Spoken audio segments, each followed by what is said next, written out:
Today, I'm going to show you how to make chicken stock, and it's going to be 10 times better, nay, 1,000 times better than anything you can get at the supermarket. It's easy to make, you spend very little time on it, and it's going to take all of your recipes up to the next level. Alrighty, well, let's show you how to do this thing. The two big takeaways from this video is going to be one, simmer the water, don't boil it. Do not boil it, simmer it, a very light simmer to boot. And the second one is, when you get that rotisserie chicken from the grocery store, save the bone, save the carcass. Just throw it in a Ziploc bag and freeze it, and it's there for you when you need it. Easy peasy. Those are the biggies. Now let's roast those bones at 420 degrees for about 30-35 minutes. And now for the mirepoix, which is a rough cut of onion, carrots, and celery.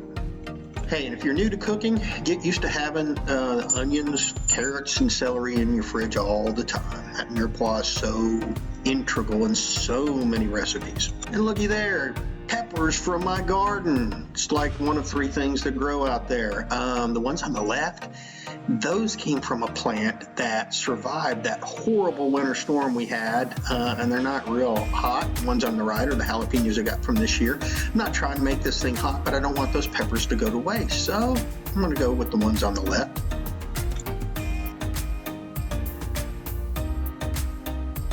And I found some Italian parsley in the vegetable crisper. Why not? Now here I'm adding about 4 pints of water to just cover those vegetables. See that water? It's just starting to simmer. Simmer, not a boil. And for our last two ingredients, bay leaves and peppercorns. About that much and about that much. That's about the simmer you want. Right there. And the bones are done. Look at that color. That's what you're looking for. Add those to your already simmering vegetables. And in goes about another 4 pints of water just to cover those bones. And that's it. Just let it simmer for 3 or 4 hours and you're done.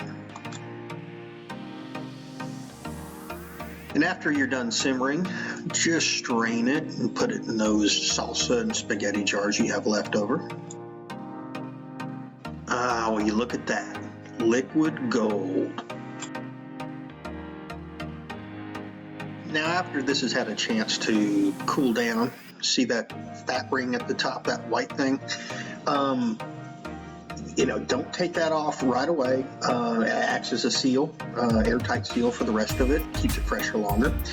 And when you're ready to use it, just take your spoon and pop it in half and get that fat out of there. It comes out extremely easy and you're ready to use. Now the rest of it's you can see it's already starting to coagulate. That's when you know you've done it right, when it's almost jello-like. So I hope this helps your cooking fortunes. It should. You do this once and this is the only way you're going to do it going forward. Trust me on this. Until next time, have a good one.